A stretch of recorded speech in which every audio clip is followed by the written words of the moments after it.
he estado pensando sobre la necesidad que tenemos de entender los tiempos que estamos viviendo desde un punto de vista profético, podríamos decir. Todos sabemos que Cristo Jesús viene a buscar a su iglesia en un día que está cercano.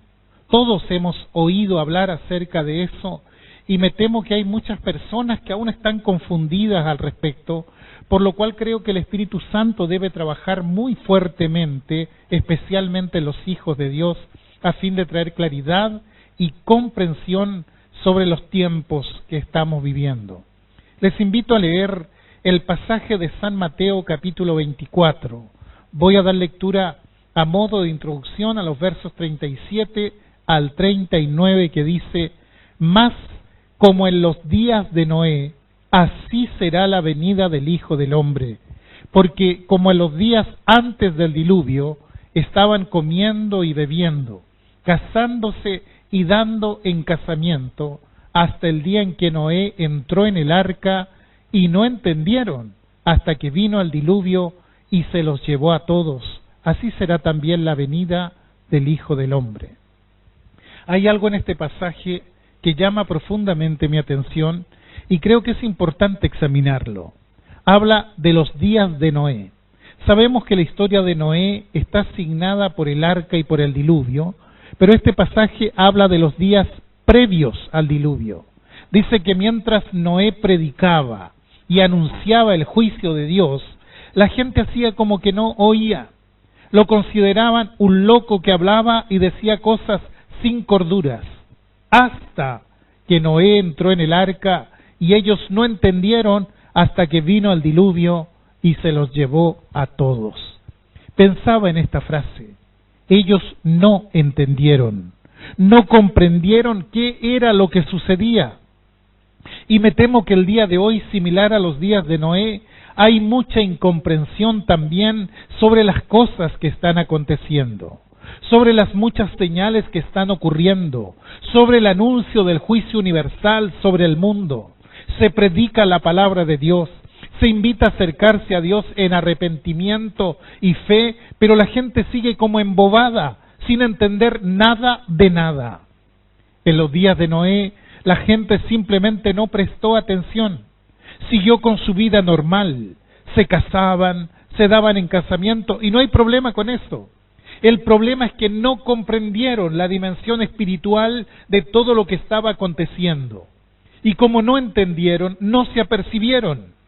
Y como no se apercibieron, perecieron bajo el juicio de Dios. Bueno, dice Jesús que como en los días de Noé, así será la venida del Hijo del Hombre. Allí en el pasaje paralelo de San Lucas 17, los versos 26 al 30 dice: «Como fue en los días de Noé, así también será en los días del Hijo del Hombre. Comían, bebían, se casaban y se daban en casamiento, hasta que entró Noé en el arca y vino el diluvio y lo destruyó a todos». Pero aquí agrega algo muy interesante. Dice: «Asimismo, como sucedió en los días de Lot, comían, bebían, compraban, vendían, plantaban, edificaban. Mas el día en que Lot salió de Sodoma, llovió del cielo fuego y azufre, y los destruyó a todos. Así será el día en que el Hijo del Hombre se manifieste». Lo que tenemos hasta aquí son eventos de la historia que para la cultura judía le resultaban bastante conocidos. Por un lado tenemos a Noé y el arca, y Lucas agrega a otro personaje de la historia, a Lot, quien se salva por un pelo de morir consumido por el fuego al escapar de Sodoma. Creo que nosotros también hemos oído este relato. Entonces, por un lado tenemos a un Noé que construye un arca enorme, la cual constituyó un tremendo signo de interrogación para la gente. Porque ¿qué es eso?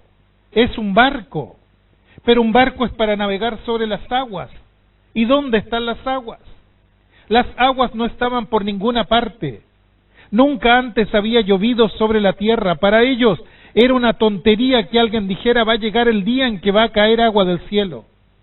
Pero Noé actuó en obediencia a Dios y predicó el arrepentimiento porque el juicio de Dios venía.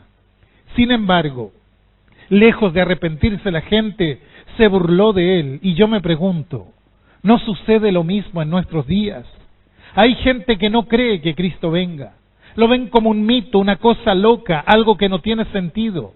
Y así como la gente en los días de Noé no comprenden, no entienden las señales, y Dios está poniendo a Noé, el tiempo de Noé, como un tiempo similar a los días de su venida, de modo que si no vemos eso, nos estamos perdiendo una parte muy importante de nuestra experiencia espiritual. Jesús habló de los días de Noé, hizo referencia a los días de Noé y dijo que como en los tiempos de Noé sería su segunda venida, pero también comparó este tiempo con el tiempo de Lot. Y aquí hay dos señales muy interesantes, porque no es lo mismo el tiempo de Noé que el de Lot. Hay diferencia. Entonces, ¿cómo podemos usar estas dos señales y al complementarlas tener una figura de los tiempos previos al regreso del Señor?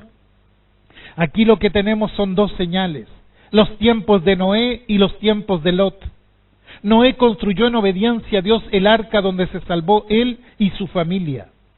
Lot, sin embargo, él llegó a Sodoma en total desobediencia, porque no se había percatado de la orientación que el Señor le estaba dando. Y permítanme decirle que lo que yo veo aquí es a dos tipos de personas, o dos tipos de iglesias, si lo prefieren. Está la que podríamos llamar la iglesia Noé y la que podríamos llamar la iglesia Lot.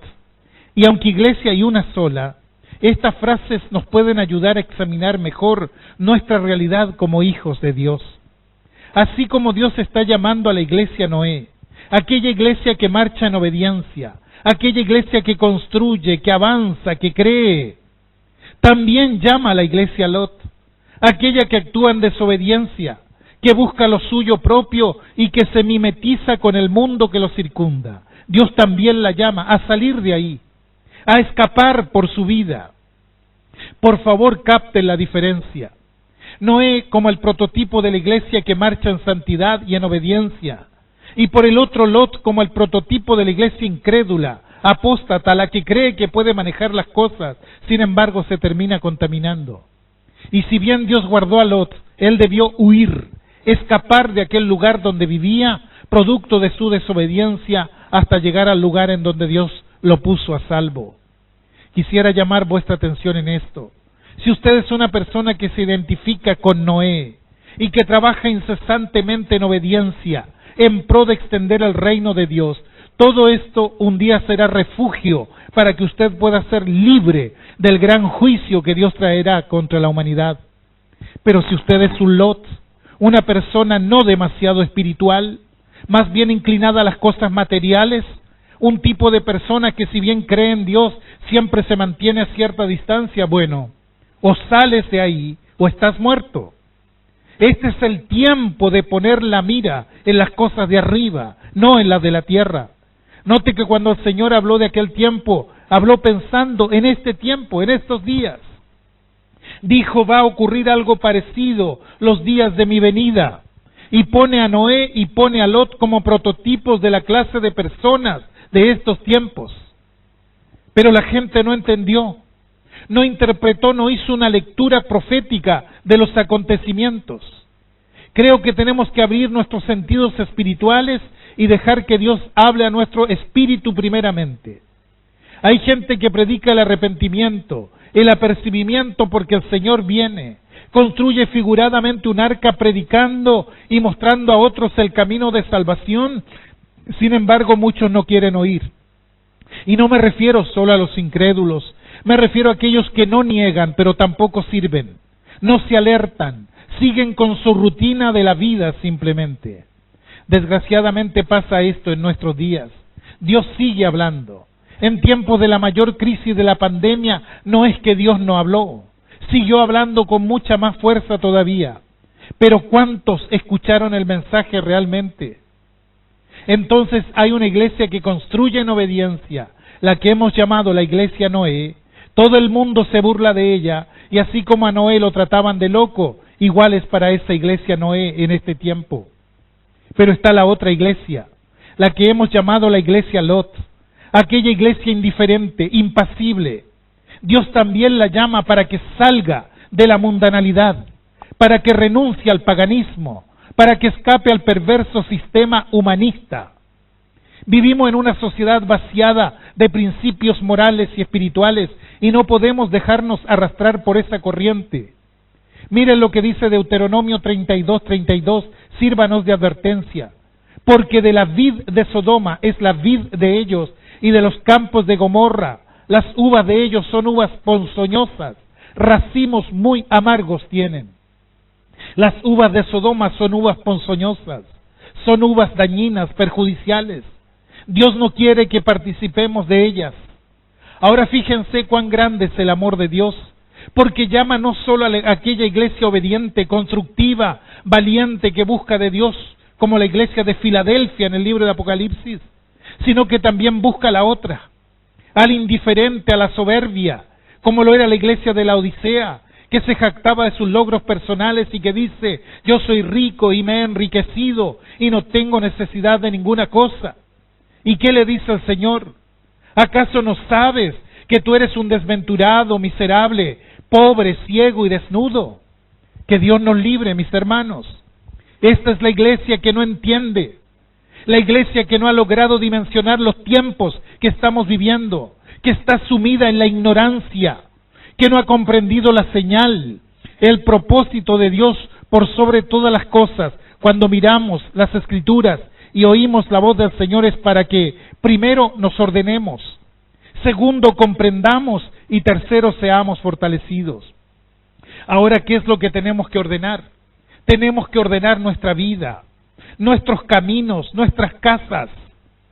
¿Qué es lo que debemos comprender? Debemos comprender lo que Dios está hablando para poder actuar en obediencia y en plena certidumbre de fe. ¿Y para qué seremos fortalecidos? Para que nuestra relación con Él sea firme, se establezca con firmeza. ¿Se da cuenta cuán necesario es volvernos de corazón a la palabra de Dios? Escuchar lo que el Espíritu está hablando a la iglesia en este tiempo. Cuando David estaba para morir, tuvo una conversación muy seria con su hijo Salomón, quien lo sucedería en el trono. Le dijo: hijo, esfuérzate y sé hombre.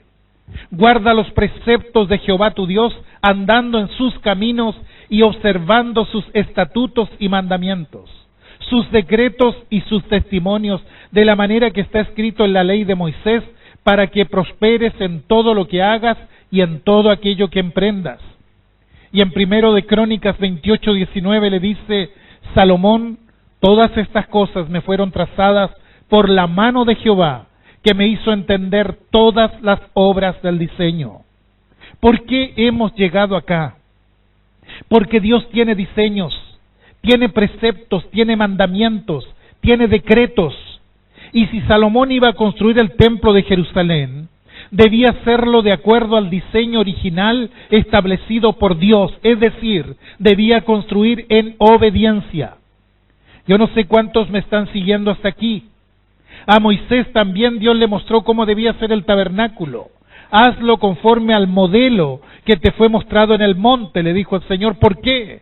Porque lo que Dios le mostró era figura de cosas celestiales. ¿Por qué debemos hacer las cosas de acuerdo con los planes de Dios y no a nuestros planes personales? Es una buena pregunta, porque a veces nos consideramos tan entendidos que pensamos que lo que yo disponga está bien. Cuidado, lo que Dios quiere que hagamos es, escúchelo bien, es una réplica de lo que ya existe en el cielo. Por tanto, el modelo original tiene un fundamento que no puede ser quitado ni modificado. A veces nos cuesta esto, porque siempre queremos salirnos con la nuestra. Miramos el verdor del Jordán y como Lot nos volvemos locos y decimos: allá es donde tenemos que ir, porque esa es tierra fértil. Era un pensamiento carnal, carente de sabiduría. Era hermoso todo lo que veía, sin duda, pero en el cielo no había nada parecido. Yo no sé si esto es muy complicado de entender, pero Dios tiene sus mandamientos y tiene sus diseños. Y muchas veces no los aceptamos porque creemos que tenemos argumentos poderosos para faltarlos, para no aceptarlos, y entonces comenzamos a vivir impíamente. Hay demasiados cristianos que viven como gente del mundo. Hacen lo mismo que hace el mundo. Tienen vidas destrozadas, familias destruidas, lengua sucia, corazón rencoroso, y dicen: yo estoy bien. ¿Cómo está usted? Oh, yo estoy muy bien. ¿Y usted? ¿Ha orado alguna vez el Padre Nuestro? Claro que sí. Pero me refiero, ¿ha pensado en lo que contiene, lo que dice el Padre Nuestro? ¿Verdad que hay una parte que dice: hágase tu voluntad en el cielo como en la tierra? ¿Por qué dirá eso? Porque debemos procurar siempre que nuestra vida coincida con la vida del cielo, siempre. Qué lástima que hayan tantos que no entienden las señales. Ese es un gran problema, porque si Dios nos está advirtiendo y no entendemos y seguimos como si nada se nos hubiera dicho, nos estamos exponiendo al peligro sin saber el riesgo que estamos corriendo. Recordaba los trenes nazis que subían a los judíos para llevarlos a los campos de exterminio. Los nazis le decían: lo llevamos a una vida donde ustedes van a estar bien, van a poder trabajar, van a poder producir, van a poder cuidar a sus familias. Y muchos subían creyendo que eso era verdad, hasta que llegaban al campo de concentración y se daban cuenta del horror que allí se vivía. Que Dios traiga sabiduría a su iglesia. Hoy Dios habla de muchas maneras. Qué triste es cuando el Señor le dice a su pueblo, después de haber visto sus milagros y sus maravillas. Allí en Deuteronomio 29:4 le dice: pero hasta hoy Jehová no os ha dado corazón para entender, ni ojos para ver, ni oídos para oír. ¿Será que el Señor no quería darles corazón para entender? Yo creo que no. Dios es demasiado bondadoso para negarle algo así. Fueron ellos los que se empecinaron y rechazaron el don de la palabra de Dios para sus vidas. Era un pueblo ciego, miope en el mejor de los casos. No supieron distinguir las cosas que Dios les mostraba. Abraham era diferente. Cuando le tocó separarse de su sobrino, él miró espiritualmente. Él vio las cosas como Dios quería que las viera, no en lo natural, sino con la proyección de lo que Dios había ordenado para su vida, lo que estaba dictaminado en el cielo para él. Creo que Dios nos ha dado muchas señales estos días. Y creo que Dios observa no solo el mundo, también observa la iglesia en el mundo entero. Algunos cristianos están en plena obediencia y van a entrar a esta arca de salvación, pero hay otros que para que puedan entrar deben salir primero. ¿De dónde? ¿De la contaminación? ¿De la vida superficial? ¿De la vida de pecado? Sodoma no es un lugar para los hijos de Dios. Lot vio todo muy bonito, pero desembocó en un desastre de proporciones. Me pregunto qué cosa será que no estamos entendiendo el día de hoy. Quise indagar con dolor, con vergüenza también. Señor, ¿qué cosas no estamos entendiendo como en aquellos tiempos? Quisiera compartir con usted algunas conclusiones y solo pido que el Espíritu Santo las sazone y las ponga a fuego en nuestros corazones. Lo primero que tenemos que entender es que ya no es hora de jugar a ser iglesia. Es hora de tomar las cosas con seriedad y con responsabilidad. La iglesia debe dejar de lado el show y volverse al clamor. Un clamor profundo que suba delante de la presencia de Dios. La iglesia debe entender que este es el tiempo de volvernos a Dios como nunca antes. ¿Por qué? Porque el tiempo de su regreso está cerca y porque nos urge entender las señales para ubicarnos, para entrar en obediencia y construir en obediencia. Dejar de lado la vida de Lot, que tenía un título religioso, pero su vida era una vida perversa. No es tiempo de entretenimiento, eso ya pasó. Hay mucha gente que busca el show, sin embargo el Señor nos está hablando este tiempo para decirnos, es tiempo de cambiar las cosas. Que si ya estamos en cultos presenciales, no es para volver a lo mismo de antes, es para volver con otra actitud, con otra disposición. Dios quiere hacer una cosa diferente. Es decir, no creo que Dios haya permitido una pandemia mundial que nos encerró por más de 17 meses para que volvamos a lo mismo de antes. No, las cosas tienen que ser diferentes. Eso es lo primero que tenemos que entender. Lo segundo que debemos entender es que este tiempo es un tiempo de humillarse, de bajar la soberbia, el orgullo y de volvernos a Dios en humildad. Muchas veces hemos recitado el verso el verso 14 de 2 de Crónicas 7. Si se humillare mi pueblo, sobre el cual mi nombre es invocado, y oraren, y buscaren mi rostro, y se convirtieren de sus malos caminos, entonces yo oiré desde los cielos, y perdonaré sus pecados, y sanaré su tierra. Si escuchó bien, entonces se habrá dado cuenta que estas palabras no se las está diciendo al mundo, se las está diciendo a su pueblo. ¿Qué es lo que le está diciendo? Verso 13. Si yo cerrare los cielos para que no haya lluvia, y si mandare a la langosta que consuma la tierra, o si enviare pestilencia a mi pueblo. Me imagino que usted ve que cosas como estas están ocurriendo hoy por hoy en todo el mundo, ¿verdad? Si enviare pestilencia a mi pueblo, si se humillare mi pueblo, si buscaren mi rostro, si se convirtieren de sus malos caminos, entonces yo, dice el Señor, oiré desde los cielos, perdonaré sus pecados y sanaré su tierra. En otras palabras, cuando vemos las señales como las que estamos viendo en este tiempo, no podemos permanecer impávidos como si nada hubiera ocurrido, no. Es hora de cambiar de actitud, es hora de desmarcarnos del mundo y entrar en una vida de humillación y de clamor delante del Señor. Solo Él puede perdonar nuestros pecados y solamente Él puede sanar la tierra. Lo tercero que debemos entender de este tiempo es la razón por la cual se cerraron los templos por tanto tiempo. Creo que todo esto, mis hermanos, tiene un sentido espiritual muy importante que debemos saber canalizar. ¿Qué hizo usted durante ese tiempo que el templo estuvo cerrado? ¿Qué pasaba por su mente cada vez que llegaba la hora del culto y resulta que no había culto?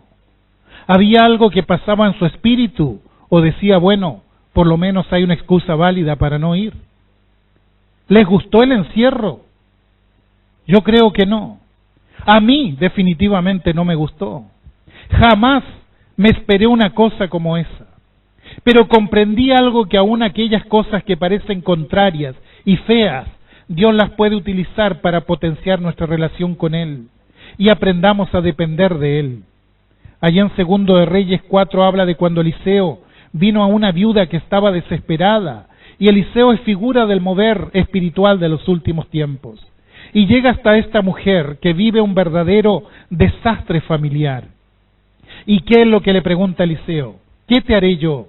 Declárame qué tienes en casa. Y ella dijo, tu sierva ninguna cosa tiene en casa, sino una vasija de aceite. Entonces Eliseo le dice, ve y pide para ti vasijas prestadas de todos tus vecinos, vasijas vacías, no pocas. Entra luego y enciérrate tú y tus hijos y echa en todas las vasijas, y cuando una esté llena, ponla aparte. Es notable cómo el aceite no escaseó, sino hasta que ya no hubo más vasijas para llenar. Y todos alabamos a Dios por eso, pero no le llama la atención que además Eliseo le haya dicho, enciérrate tú y tus hijos. ¿Por qué? Porque era un tiempo en que Dios iba a hacer cosas maravillosas para ella y para sus hijos. Y ella se movió en obediencia y ocurrió el milagro. Y yo me preguntaba, ¿será que Dios nos encerró para que desarrollemos una mayor intimidad con Él? Es bueno reunirnos y congregarnos, no hay duda alguna de eso. El mismo Señor dice en su palabra que no debemos dejar de congregarnos. Pero cuidado, Dios no solo está en el culto, está también en casa y está también en la intimidad. Si no desarrollas una intimidad con Dios en tu vida personal y familiar, déjame decirte que no ayudará de mucho, aunque asistas a todos los servicios de la iglesia. Debes aprender a cavar tu propio pozo. Debes sacar agua de tu propio pozo. Y yo creo que una de las razones por las que el templo se cerró por tanto tiempo fue para que aprendamos a salir a buscar nuestro propio maná para alimentarnos espiritualmente. Lo cuarto que debemos entender, y que por cierto guarda mucha relación con lo dicho hasta aquí, es que si el Señor nos encerró en nuestra casa fue para ordenarla. Y me refiero a la casa espiritual donde habita el Espíritu Santo, pero también me refiero a la casa donde vivimos con nuestros hijos y familiares. Creo que necesitábamos urgentemente un cambio de pensamiento, renovar nuestra visión, y por eso Dios permitió todo esto. Cuando hablo de ordenar la casa no me refiero a ordenar los muebles y sacudir las colchas. Hablo de corregir aquellas cosas que nos han socavado como familia por años. Hay familias donde la falta de perdón se ha hecho una práctica tan recurrente que ya no se considera como algo serio. Hay familias donde la moralidad está liviana, y no me refiero a familias de afuera del mundo, me refiero a familias que uno las considera como familias cristianas. Muchas veces la iglesia era solo un escape para huir de los problemas de la casa, en vez de enfrentarlos con amor y autoridad espiritual. Había gente que iba y se refugiaba en las iglesias, no en Dios, en la iglesia. Y creo que Dios nos ha dicho con todo esto, mira, no te quiero en el templo, te quiero en tu casa porque hay cosas por ordenar. Y por supuesto espiritualicemos esto y hablemos de la casa espiritual y de la mente y del tiempo, etcétera. Está bien, debe ser así, pero no olvidemos que nuestra primera iglesia está allí, donde vivimos, donde comemos, donde dormimos todos los días. Es necesario que la presencia de Dios habite en nuestras casas. Dice Pedro en su primera carta, capítulo 2, ustedes son real sacerdocio, entre otras cosas. ¿Y dónde puede desarrollar mejor su sacerdocio sino dentro de su propia casa? Dios nos está instando a salir de la rutina religiosa y entonces buscar al Señor, ponernos en alianza con el Señor, alimentarnos del Señor, y así como los israelitas cada mañana salían a buscar el maná en el desierto, es igual para nosotros. Cada mañana, cada día, necesitamos alimentar nuestro espíritu de su presencia. Que nuestras casas se llenen de la gloria de Dios, pero no solamente por lo que cantamos, sino por nuestras actitudes que hacen que su presencia se sienta cómoda allí. Cuando el pueblo de Israel no sabía dónde poner el arca, cuando David se equivoca y sabe que se equivocó, entonces, ¿qué hacemos ahora? ¿A dónde llevamos el arca? Y de pronto se escucha una voz que dice, voy a parafrasear un poco, ¿puedo opinar? Era una voz desde el arca misma que decía, no me manden a cualquier lugar, no me manden a lugares donde no me siento cómodo, mándenme a la casa de Obed-Edom. ¿Quién es Obed-Edom? Obed-Edom es un siervo que me ama, que me quiere, su familia me quiere. Allí me siento cómodo, me siento honrado, me ofrecen el mejor lugar, no se insultan entre ellos, el ambiente es sano, me buscan, me consultan, me tienen en cuenta, llévenme a esa casa, porque allí me siento cómodo. En la casa de Obed-Edom puedo leer con toda libertad lo que ellos leen, puedo escuchar sin problema lo que ellos hablan, lo que miran en sus teles, en sus teléfonos, yo me siento cómodo allí. Y creo que Dios está buscando casas donde habitar en plenitud, no sé si me explico. Casas, iglesias como en el Nuevo Testamento, allí es donde debemos llevar el arca de Dios, la presencia de Dios.